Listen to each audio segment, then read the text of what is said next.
আমি এখন এই মুহূর্তে তোমাদের সাথে কিছু আমার পার্সোনাল এক্সপিরিয়েন্স শেয়ার করব।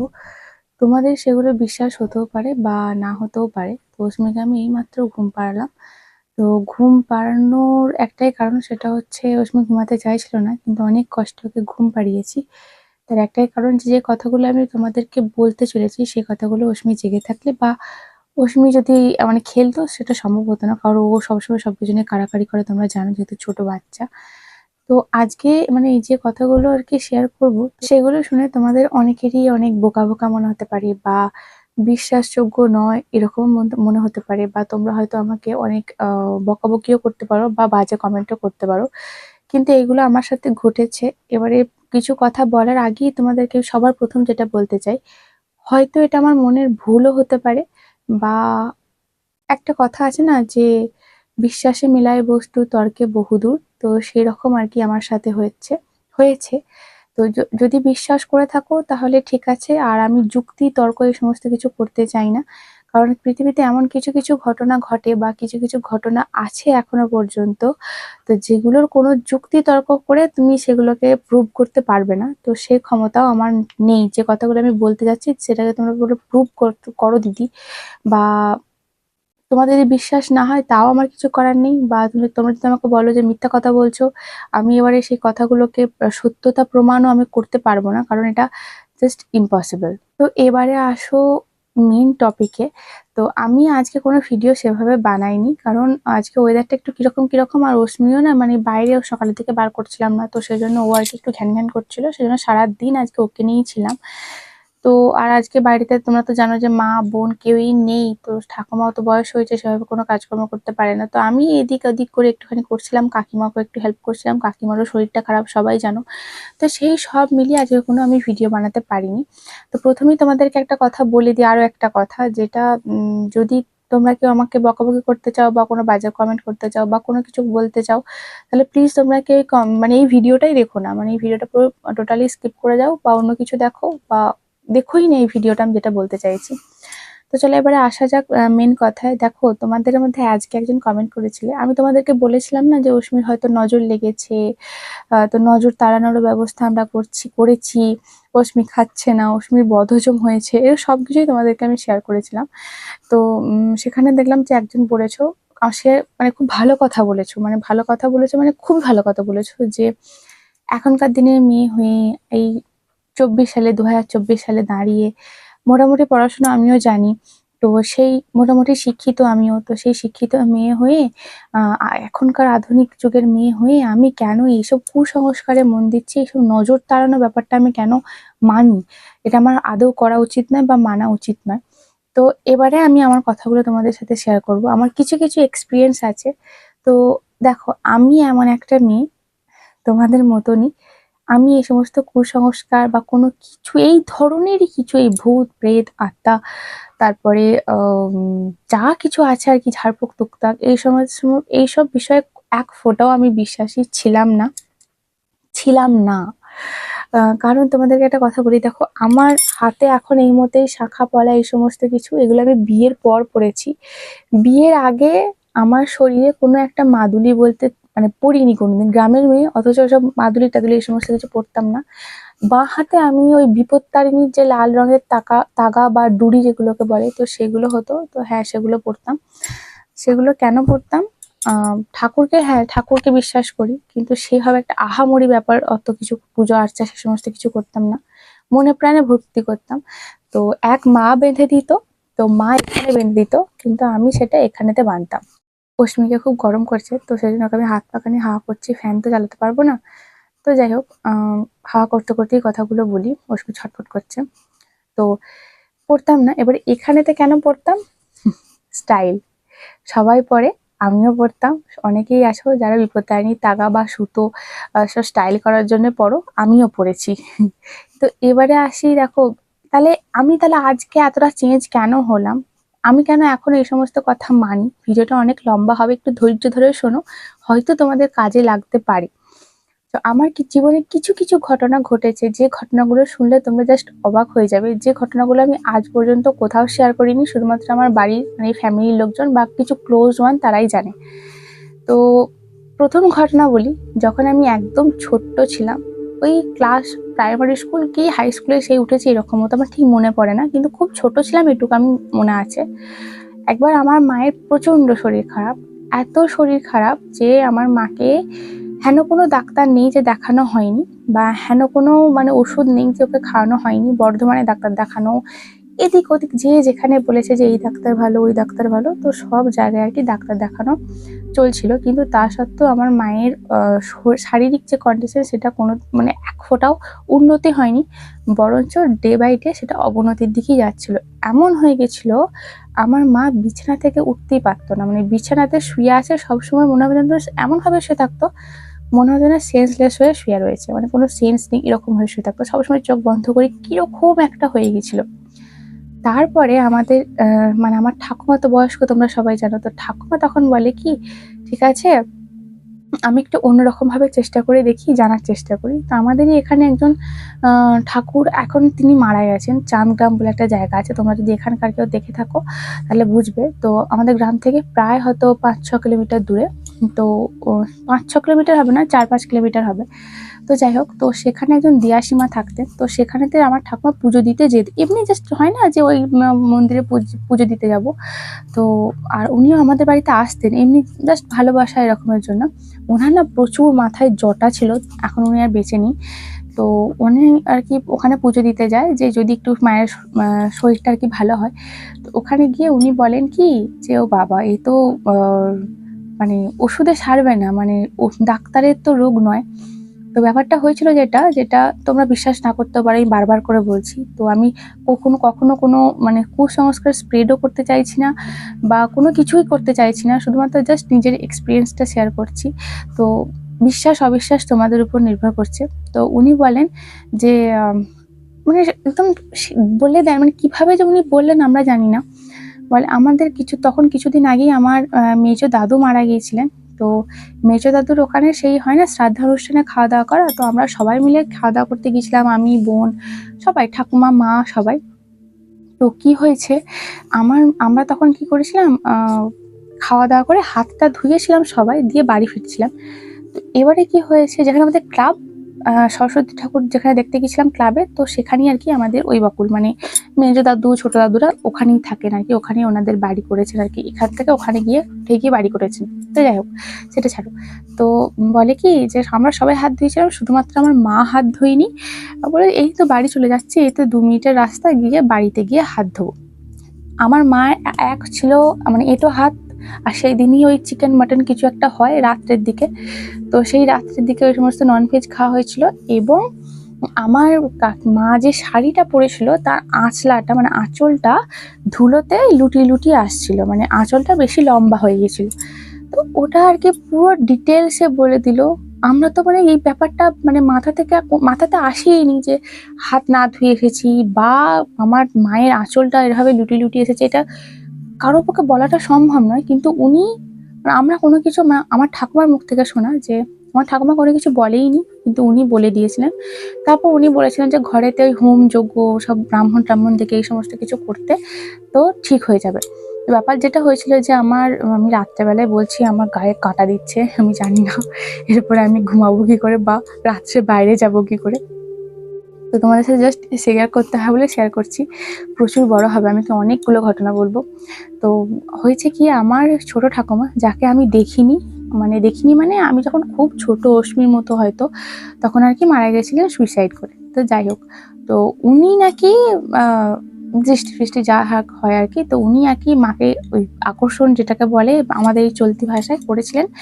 তো উনি চাইছিলেন আর কি আমার মা ওনার মানে কি বলবো সহযাত্রী হন আর কি, যেটাকে ভালো করে বললে বুঝবে তোমরা। তো সেটা চেয়েছিল আর কি, সেই জন্যই আমার মায়ের অবস্থা দিন দিন খারাপ হচ্ছিল, আর আমার মাকে বাঁচিয়ে আনাটা মানে এটা বিশাল বড় একটা দুঃসাধ্য কাজ হয়ে দাঁড়িয়েছিল। তো যখন এই সমস্ত হোম তো সেই হ্যানা ত্যানা সমস্ত কিছু যজ্ঞ আমাদের বাড়িতে হয়ে যায়, তো তারপরে বলে যে ব্রাহ্মণ আর কি যে পুজো টুজো সমস্ত কিছু করেছিল, তখন বলেছিল যে তোমার পুনর্জন্ম হলো, মানে তোমাকে ঘুরিয়ে আনা হলো, মায়ের অবস্থাটা এতটাই খারাপ হয়ে গেছিল। তো এটা তখন আমি ছোট ছিলাম, অত মাথায় আমি জানতামও না বা অত বুঝতামও না। তবে হ্যাঁ, তোমাদের কথা দেখছো, অত পুরোনো ঘটনা ভুলেই গেছি।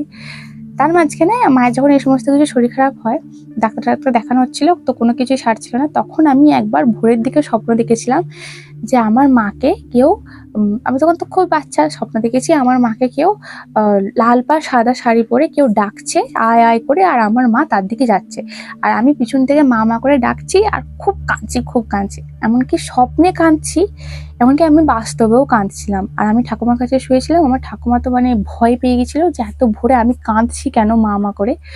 তো এই হলো আর কি, মানে আমার স্বপ্নটা তারপরে আমি বলি নাকি বাড়িতে। তো তারপরে আর কি আমার ঠাকুমা আর কি ওই ঠাকুরতলায় আর কি যান মানে পুজো দিতে, যে তাহলে দেখা যাক ব্যাপারটা কি হলো। একটা, আমি তখন তো বলে না যে বাচ্চা মানুষ, ভগবানের দূত এরকম কিছু একটা তখন বলতো, যে তখন তো খুব বাচ্চা ছিলাম। তো ও যখন কিছু একটা স্বপ্ন দেখেছে এইভাবে কেঁদেছে, তাহলে কিছু একটা ব্যাপার আছে, তো যাই। তো এই হলো একটা ঘটনা যেটা আমি তখন বুঝতাম না, কিন্তু এখন আমার সাথে পরবর্তীকালে যে ঘটনাগুলো ঘটেছে, তো সেইগুলো ঘটার পর ওই ঘটনাটাকে আমি রিলেট করতে পারি। এই একটা ঘটনা গেল। এবারে দ্বিতীয় নাম্বার ঘটনা একটা তোমাদেরকে আমি শেয়ার করি, সেটা হচ্ছে মানে ভগবান আছেন, এটা তো গেল ওই ভূত প্রেত আত্মার দিকে। একটা এবারে বলি ভগবান, সেটা হচ্ছে আমার কাকিমার গুটি বসন্ত হয়েছিল, মানে যেটাকে এই পক্স এই সমস্ত কিছু বলে, আমাদের এখানে সেটাকে মায়ের দয়া বলা হয়। তো যাই হোক হয়েছিল।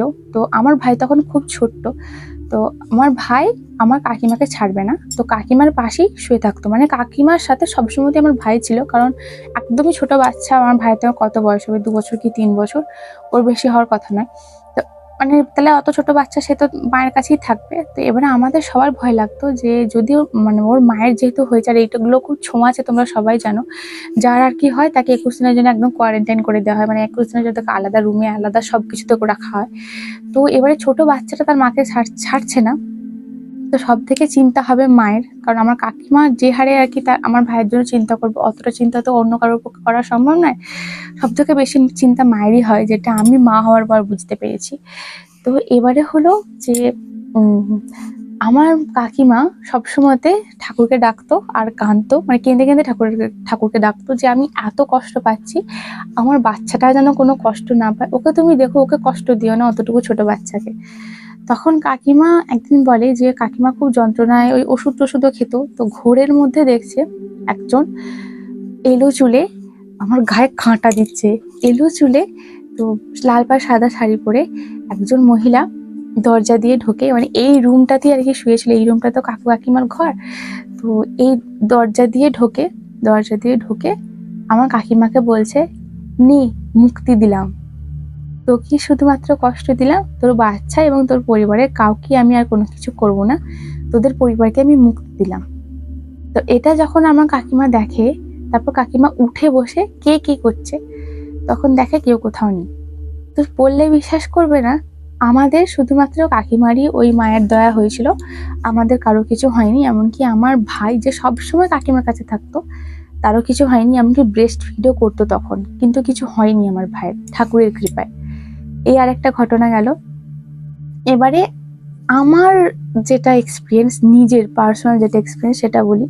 তো এই সমস্ত কিছু ঘটনা ঘটার পরেও কিন্তু মানে অন গড বলছি, আমার এই এত ভূত পেট হ্যানা ত্যানা এই সমস্ত কিছু বিষয়ে, এই সমস্ত অন্ধবিশ্বাস কুসংস্কার, এগুলো আমার এটাই মনে হতো, অন্ধবিশ্বাস কুসংস্কার এসব কিছু নেই, বা দেখ এসব কিছু হয় না, ফালতু কথা, এই ঘুমের ঘুরে কি সব দেখেছে কে জানে, এগুলো সব মনের ভুল, এই সমস্ত কিছুই মনে হতো। কিন্তু এবার আমার কিছু ঘটনা তোমাদেরকে বলি। তো এই ঘটনাগুলো ঘটার পর এখন ওই ঘটনাগুলোকে আমি মানি। তো আমার বিয়ের পর তোমরা জানো যে হ্যাঁ আমরা আমার একটা সেপারেশন আসে। তো তার সেপারেশন আসার পর আমাদের শ্বশুরবাড়ির ফ্যামিলির কথা বলছি, সবাই যেন কারোরই তো অজানা নয়। তখন আমি মানে আমাদের এই বাড়িতে এই সমস্ত কিছু চল নেই, মানে ঝাড়ফুঁক টুকটাক এই ঠাকুরের হেনা তেনা এই সমস্ত কিছু চল কিন্তু নেই, প্র্যাকটিস কোনো মতেই নেই। তাহলে তো আমি তো ছোটবেলা থেকে দেখে বড় হতাম, নেই। তো ওখানে গিয়ে যেটা কেউ জানে না আমার ফ্যামিলি ছাড়া, তোমাদেরকে একটা কথা বলি, সেটা বিয়ের পরও তখন তো আমি মানতাম না এই সমস্ত কিছু। তো তখন দেখি যে আমার চোখের সামনে ওই সমস্ত কিছু হচ্ছে। তো দেখো, তুমি একদিন বিশ্বাস করবে না, 2 দিন বিশ্বাস করবে না, 3 দিন বিশ্বাস করবে না, কিন্তু সেগুলো যখন তোমার সামনে ডে বাই ডে হয়, কোথাও না কোথাও তোমার মনের কোনায় ভয় কাজ করবেই। যখন তুমি দেখছো সেখানে তুমি একা, না তোমার হাজবেন্ড রয়েছে সেই জায়গাতে প্রেজেন্ট রয়েছে, না তোমার এই বাবার বাড়ি কেউ ফ্যামিলি মেম্বার রয়েছে, ওই জায়গায় সম্পূর্ণ তুমি অচেনা, মানে কেউ তোমার চেনা নয়, তুমি একা একটা মানুষ, আর যারা সবাই আছে সবাই তোমার অচেনা। তো সেখানে ওই রকম জায়গাতে স্টেডি থাকা বা নিজেকে স্ট্রং রাখা মেন্টালি প্রচণ্ড টাফ। আমি যে কি ফেস করেছি সেগুলো শুধুমাত্র আমি এবং আমার ফ্যামিলি মেম্বারই জানে। তো চোখের সামনে আমি ওই সমস্ত কিছু জিনিস হতে দেখেছি। হঠাৎ করে দেখছি বাড়ির চারদিকে লাল কাপড় বাঁধা, এদিকে লাল কাপড় ঝুলছে, ওখানে লাল কাপড় ঝুলছে।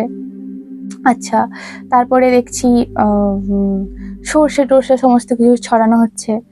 তারপরে দেখলাম তুলসী মন্দিরের ওখানে কিছু একটা লুকিয়ে পোঁতা হচ্ছে। তারপরে একদিন দেখি ধুনো দেয়া হচ্ছে ঘরের চারিদিকে, কিন্তু সেটা ধুনো নয়, মানে ধুনোর যে ধুনোর দানি হয়, ধুনোর দানি আমরা এখানে বলি, সেই ধুনোর দানি বা ধুনুচি যাকে বলে সেটা রয়েছে ধুনুচি। ধুনুচির মধ্যে সমস্ত যেমন ধুনো দিতে লাগে আর কি সবকিছুই রয়েছে, কিন্তু যে ধোঁয়াও হচ্ছে সবকিছু হচ্ছে মানে জাস্ট তুমি কি বলবো, ধুনো দিচ্ছ সেরকম ভাবো, কিন্তু ধুনোর স্মেল ওটা নয়। আমি ছোট থেকেই, আমি হিন্দু পরিবারের মেয়ে, তো এই সমস্ত ধুনুচি, পুজো আর্চা, ধুনোর গন্ধ, ধূপের গন্ধ, প্রদীপ, এই সমস্ত দেখি ছোট থেকে বড় হয়েছি। ধুনোর গন্ধ চেনা ভুল হওয়া কোনো মতেই এটা আমার পক্ষে পসিবল না। তো কিন্তু সেই মুহূর্তে আমার গন্ধটা শুকে মানে কিরকম একটা অদ্ভুত গন্ধ, তো সেটা আমার প্রচন্ড ভয় পেয়েছিল, এটা ভেবে যে হয়তো মানে দেখো, মানুষ অন্ধবিশ্বাসে বা কোনো কিছুর জন্য প্রেসার পড়ে কিছু করে, কিন্তু সেটা তো মানুষের ক্ষতিও হতে পারে না। ওই যে একটা বিশ্রী গন্ধ, ওতে তো মানুষের শরীর, ওটা তো ভেতরে গেলে তো মানুষের শরীরের ক্ষতিও হতে পারে, সেই ভয়টা আমি পেয়েছিলাম। কি এটা, তো যখনই ওটা দেওয়া হতো তখনই আমি ঘরের মধ্যে চলে যেতাম ফর মাই সেফটি, কি ওই গন্ধ আমার শরীরে যাতে না ঢোকে, কারণ আমি ওটা নিতে পারতাম না, এতটাই বিদঘুটে গন্ধ যাচ্ছে তাই। তো আবার দেখতাম যে তুলসী মন্দিরে প্রদীপ জ্বালানো হয়েছে সন্ধ্যা থেকে, সেই প্রদীপটাকে সারা রাত জ্বালিয়ে রাখা হচ্ছে। আমরা সন্ধ্যাবেলায় তুলসী মন্দিরে প্রদীপ জ্বালাই, তো সেটা একটা সময় পর নিভে যায় নিজে নিজেই, কিন্তু ওই প্রদীপটাকে সবসময়তেই যখনই তেল শুকিয়ে যাচ্ছে তাকে তেল দেওয়া হচ্ছে, দিয়ে সারাক্ষণ জ্বালিয়ে রাখা হচ্ছে। তো এই আরো অনেক কিছু বলতে গেলে মানে 1 ঘন্টা লেগে যাবে। তো এই সমস্ত কিছু চোখের সামনে দেখছিলাম। প্রথমের দিকে তো মেন্টালি স্ট্রং অবশ্যই ছিলাম আমি, সে বিশ্বাস যেহেতু আমি করতাম না, আর আমার শরীরে মানে এই সমস্ত কিছুর মানে এই মাদুলি টাদুলি টাকা টাকা ওই সমস্ত কোনো কিছু আমি জীবনে বানতাম না। আমার হাত সবসময়তেই ফাঁকা থাকতো, বিয়ের পর এগুলো পড়েছি। তো যাই হোক, আগেও বলেছি তোমাদেরকে। তো তারপরে যখন আমার মানে মেন্টালিটি একটু নর্মাল করছিল, মানে একটু উইক আমি হয়ে যাচ্ছিলাম, মানে ভালো লাগছিল না যাকে বলে, মনে হচ্ছিল ওখানটা থেকে ছেড়ে আমি বেরিয়ে আসবো, দম বন্ধ হয়ে আসছে এরকম একটা মনে হতো। তখন তোমাদের দাদাভাই প্রচুর সাপোর্ট করেছে, একটা কথাই বলতো, তুমি যদি সৎ থাকো, যা খুশি করুক এই সময়। আর তোমাদের দাদাভাই, আমি তো এখনো তবু এই সমস্ত কিছু মানি, তোমাদের দাদাভাই 1 ফোঁটা মানে না, 1 ফোঁটা, ওকে আমি আজ পর্যন্ত মানাতে পারিনি। ও এইসবে কোনো কিছু মানে না, এমনকি বলে যে হ্যাঁ ঠাকুরকে বিশ্বাস করি, ভক্তি করি, মন থেকে করি, এটাই অনেক, একদম মানে জাঁকজমক করে পুজো আর্চনা করতে হবে, ও সেটাও মানে না। তো যাই হোক, এবারে আমি যেগুলো চোখের সামনে হতে দেখি, তোমার দাদাভাই আমাকে সত্যি সবসময়তেই ফোনে কথা হতো, তখনও বলতো। আর তখন তো লকডাউন ছিল, ভাবো, তোমার দাদাভাই আসতেও পারতো না, মাসে একবার আসতো, তাও লুকিয়ে চুরিয়ে। তো কলকাতা থেকে বাইকে করে আসতো, কখনো কখনো স্কুটি করে আসতো, অত দূর, আমাদের বাড়ি থেকে কলকাতা কত দূর, ওখান থেকে ওইভাবে আসতো।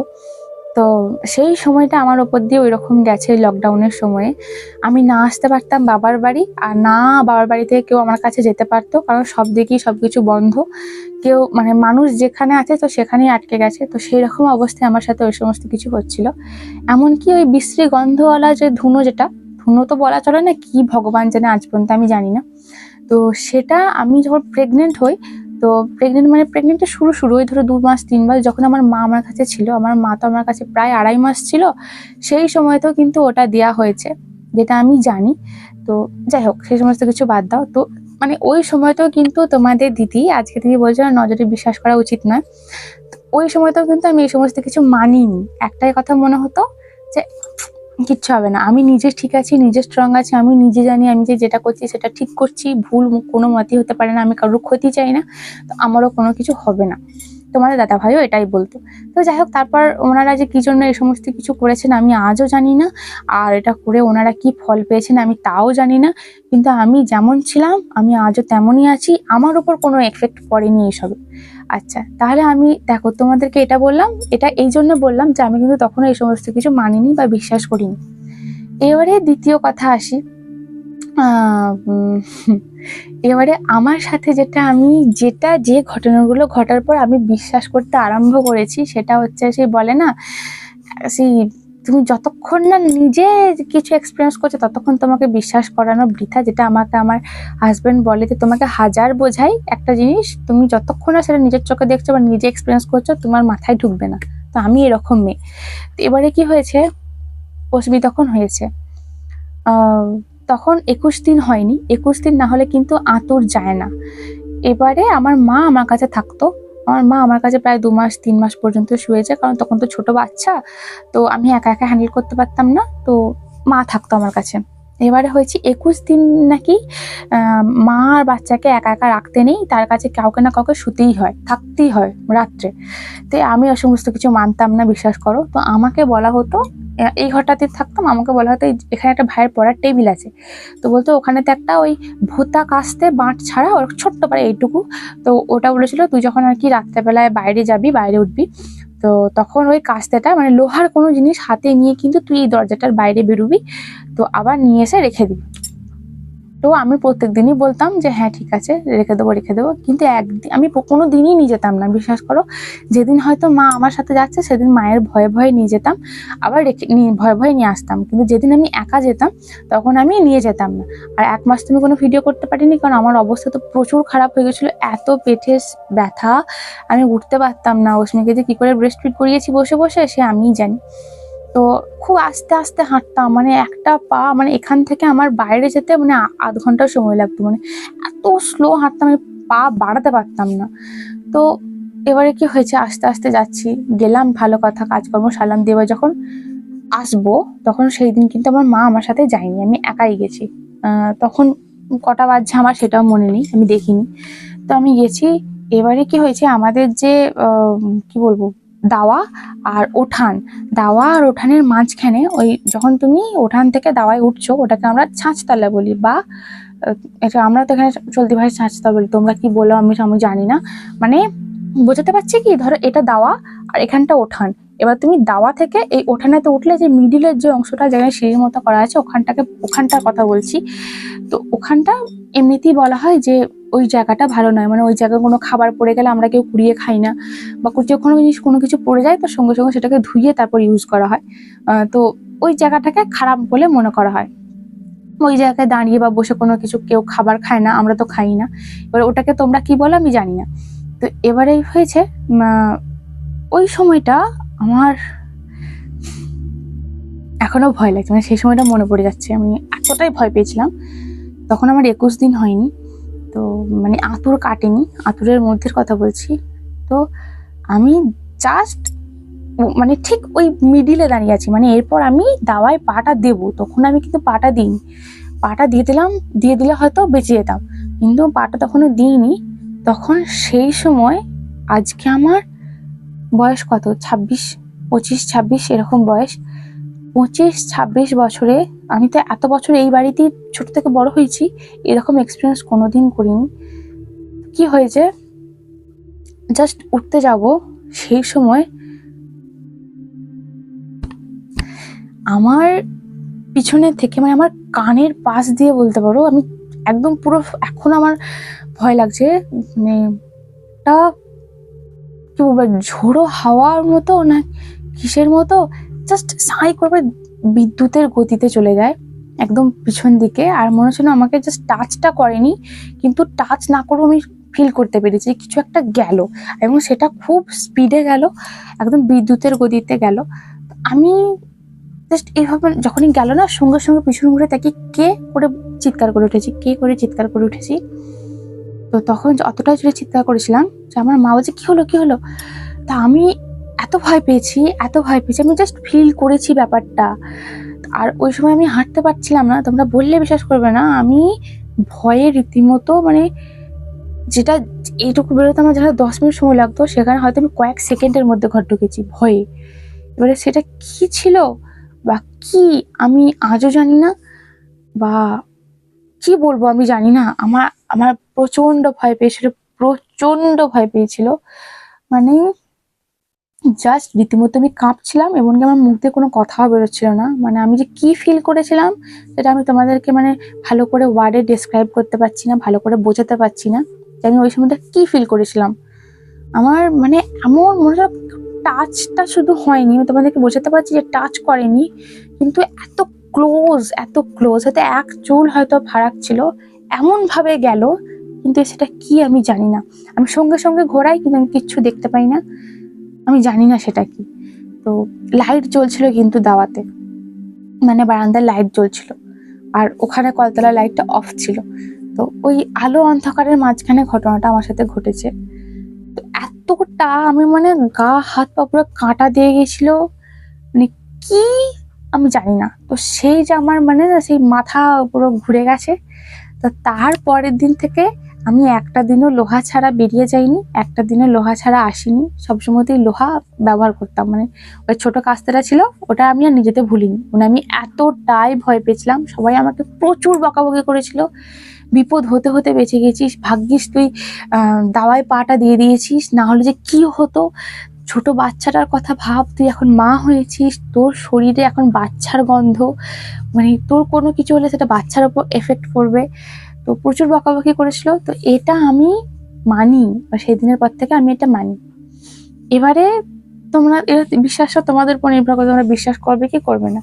এবারে আরেকটা কথা বলি, এরপরে নজরের জন্য যেটা বলবো সেটা হচ্ছে অস্মির নজর প্রথম লাগে। অস্মি তখন একদমই ছোট, মানে তখনও ব্রেস্ট ফিড করছে, মানে তখন ওর অন্নপ্রাশন হয়নি, শুধু ব্রেস্ট ফিডই করতো। তো 2-3 দিন কি হয়েছে, প্রথম দিন ও এক ফোঁটা ব্রেস্ট ফিড করছিল না, কাঁদছিল। মানে ও খেতে যাচ্ছে কিন্তু খেতে পাচ্ছে না। তো আমি ভাবছিলাম হয়তো ওর পেট ব্যথা করছে, তো বা বদহজম হয়েছে, এটা যেমন হয় সেরকমই, মানে যেরকম তোমরা বলো যে বদহজম হয়েছে সেরকমই ভেবেছিলাম। তো তারপর ওকে আমি নিওপেপটিন যা যা ডাক্তার দেখালাম, ডাক্তার দেখিয়ে ওকে সেই 12 দিনে দেখাতে গেছিলাম, মনে আছে? তোমাদেরকে বলেছি হলাম, হয়তো মনে নেই তোমাদের। তো ডাক্তার দেখাতে গেছিলাম, তো যা যা আর কি প্রেসক্রাইব করেছিল সেই সমস্ত কিছু ওষুধ দেওয়া হচ্ছিল, কিন্তু অস্মি 2 দিন কোনো ব্রেস্ট ফিড করেনি। মানে করছে ওই হালকা পাতলা, আবার সেভাবে যে একটা বাচ্চা খাবে সেরকম কিছু খেত না। এদিকে বমি হচ্ছে, বমি মানে কি, তখন তো দুধ সেই দই তোলার মতো করে হতো, আর যখন উঠতো তখন অনেকটা করে উঠতো, আর সেই চোখ মুখ কেমন করতো, কারণ ওর কষ্ট হতো তো, অতটুকু ছোট বাচ্চা, নাক দিয়ে মুখ দিয়ে বেরোতো। তো আমার ঠাকুমা বললো ওর মনে হয় নজর লেগেছে। আমি বলছি কোনো নজর টজর লাগার সব কিছু কোনো ব্যাপার না। তোমাদের কি মনে আছে আমি অস্মিকে কাজলের ফোঁটাও দিতাম না, কিন্তু এখন আমি কাজলের ফোঁটা দিতে ওকে ভুলি না, তখন কাজলের ফোঁটাও দিতাম না। আর এমনিতে তো একটা মাস তো বন্ধই ছিল, কোনো কিছু ঠেকানো শরীরে চলতো না।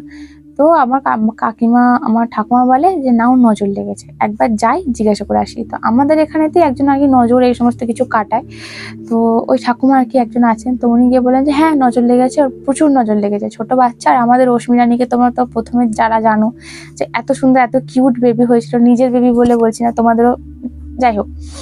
তো ওর খুব নজর লেগেছে। তো ওর নজরটা এবার 3 দিন আর কি ওই জিনিসটা কাটানো যেটা আর কি, সেটা করলে ওর নজরটা কেটে যাবে। আমি একদিন প্রথম দিন ওটা আমি খাইয়েছিলাম মানে ওকে তো খাওয়ানো না, ওই চোখ মুখ ধুয়ে দেওয়া আর নিজে খাওয়া, মানে মা খাবে জিনিসটা, তাহলেই যে ও ব্রেস্ট ফিড করবে তাহলে ও পাবে সেটা।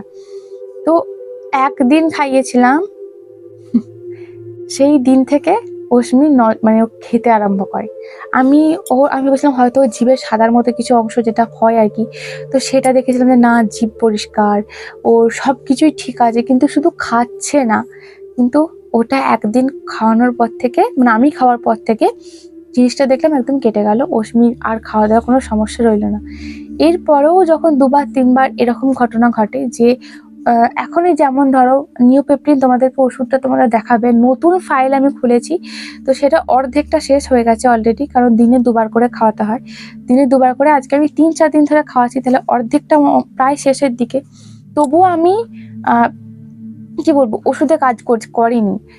ওইটা করতে, তবু অশ্মি এখন একটু একটু খাচ্ছে। এবার অনেকে বলতে পারো যে হ্যাঁ হয়তো বদহজম ব্যাপারটা হয়েছিল, দিনে দিনে সেটা কেটে যাচ্ছে। হ্যাঁ হতে পারে, কিন্তু আমার ওটা বিশ্বাস এখন সেটা জন্মেছে মা হওয়ার পর। তো ওষুধও খাওয়াচ্ছি, আর ওটাও যদি হয় তো হয়তো ওষুধে কাজ হচ্ছে বা হয়তো ওটাতে কাজ হচ্ছে, কিন্তু দুটো আমি করি। যে আমার মেন মোটিভ হলো, মেন লক্ষ্য হলো আমার বাচ্চার শরীরটা ঠিক হওয়া। তা ওটা করেও যদি ঠিক হয় আর এটা করেও যদি ঠিক হয়, তা আমি কেন করব না? তো এটা হলো আমার মানসিকতা, এটা হলো আমার মেন্টালিটি। তো এই কথাগুলো তোমাদেরকে বললাম। আর একটা কথা বলি, আমার ভাইয়ের হাত ভেঙেছে, তোমরা সবাই জানো। তো হাতের অপারেশন হয়েছে, তো অপারেশন হওয়ার পর আমার ভাই প্রচুর কষ্ট পেয়েছে। প্রায় 10-12 দিন তো মানে আমরা দেখিনি চোখে, কিন্তু আমার কাকিমার কাছে শোনা কথা, আজকে দুপুরবেলাতেই বলছিল। তো প্রচুর প্রচুর কষ্ট পেয়েছে, এমনকি এটা বলতো যে আমি আর জীবনে পড়াশোনা করব না, আর আমি বাঁচতে চাই না। অতটুকু ছোট বাচ্চার এত কষ্ট হচ্ছে, শুধু বলছে আমাকে মেরে দাও, আমাকে মেরে দাও, আমি আর বাঁচবো না মা, আমি আর বাঁচবো না, আমাকে তুমি মেরে ফেলো, আমি আর যন্ত্রণা সহ্য করতে পারছি না। তাহলে একটা বাচ্চা যখন তার মাকে এই কথাগুলো বলে, তাহলে তার মায়ের কিরকম হয়, বুকটা ফেটে যায়। তখন আমার মা, মানে আমার কাকিমা, আমাদের যে সিংহবাহিনী মা আছে, সবাই সিংহবাহিনী মাকে আমাদের এখানে প্রচুর শ্রদ্ধা করে, প্রচুর মানে। তো আমার কাকিমা একদিন কাঁদতে কাঁদতে বলেছে, তুমি আর কত ধৈর্যের পরীক্ষা নেবে? অতটুকু ছোট বাচ্চাকে তুমি, ঠিক আছে অপারেশন হলো আর হলো সবকিছু, তুমি কিছু করো না করো, ওর ব্যথাটা অন্তত একটু কিছু কম করো, কিছু কম করো, যাতে ও একটু সহ্য করতে পারে। এত কষ্ট কেন দিচ্ছ বাচ্চাটাকে? ওর কি দোষ ছিল? তো এইভাবে নাকি আমার কাকিমা সারা রাত কেঁদেছে আর সারা রাত ঠাকুরকে ডেকেছে। তারপর ভোরের দিকে দেখছে কেউ একজন ওই এলোচিলে লাল পাড় সাদা শাড়ি পরে এসে আমার ভাইয়ের মাথায় হাত বোলাচ্ছে। এটা আমার কাকিমা দেখে। হতে পারে স্বপ্ন দেখেছে, আমি এগেন বলছি হতে পারে মনের ভুল, কিন্তু আমার কাকিমা সেটা দেখেছে। তো তার পরের দিন থেকে নাকি আমার ভাইয়ের শরীরটা আস্তে আস্তে ভালো হতে শুরু করে। আর কিন্তু এই কথাগুলো আজ পর্যন্ত বলেনি যে মা আমাকে মেরে ফেলো, আমি আর যন্ত্রণা সহ্য করতে পারছি না। এ কথাগুলো আর বলেনি। আস্তে আস্তে মানে ও একটা সে উন্মাদের মতো হয়ে গেছে, মানে যন্ত্রণা সহ্য করতে পারছে না। তো যত যন্ত্রণা হচ্ছে তত সেই মানে কি বলবো, পাগলামির দিকে আর কি চলে গেছে। মানে এমন পাগলামি করছিল যে আমার ভাত কোনোদিন আর ঠিক হবে না মা, আমি আর পড়াশোনা করবো না। ভাই আমাদের পড়াশোনায় খুব ভালো, পড়াশোনায় নেশাটা বিশাল।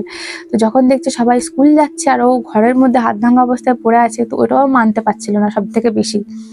ও যে চাইছিল আর কি ও স্কুল যাবে, বন্ধুদের সাথে খেলবে। তো যারা পড়াশোনা করো তারা নিশ্চয়ই বুঝতে পারছে আমার ভাইয়ের প্রতি তখন কিরকম যাচ্ছিল। তো একে তো হাতে ব্যথা, ফিজিক্যাল তোমার এত পেন হচ্ছিল ফিজিক্যালি, আর তার উপরে আবার মেন্টালি একটা স্ট্রেস ডাউন আমার কি ভাইয়ের হয়ে গেছিল। তো ওরা ডিপ্রেশনের মধ্যে ভুগছিল। তো তারপরের দিন থেকে নাকি মানে ওই ঘটনাটা দেখার পর থেকে আমার ভাই একটু একটু আস্তে আস্তে স্টেবল হতে শুরু করে। তো এতগুলো ঘটনা তোমাদেরকে বলার এটাই কারণ যে দেখো, প্রথমেই বললাম তোমরা এটাকে না মানতেও পারো, না বিশ্বাস করতেও পারো, কিন্তু এই ঘটনাগুলো ঘটেছে। এবারে এগুলোকে যুক্তি তর্ক দিয়ে বাড়াতে গেলে তোমার, আমি প্রথমেই হার স্বীকার করে নিচ্ছি, হ্যাঁ তোমরা যেটা বলছো সেটাই ঠিক, আমি যেটা বলছি সেটা ভুল।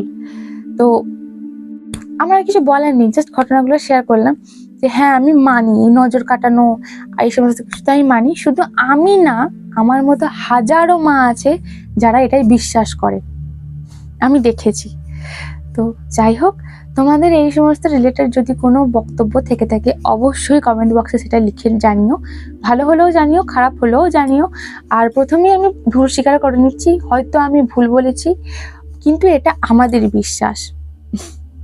বিশ্বাসে মিলায় বস্তু তর্কে বহুদূর। চলো বাই।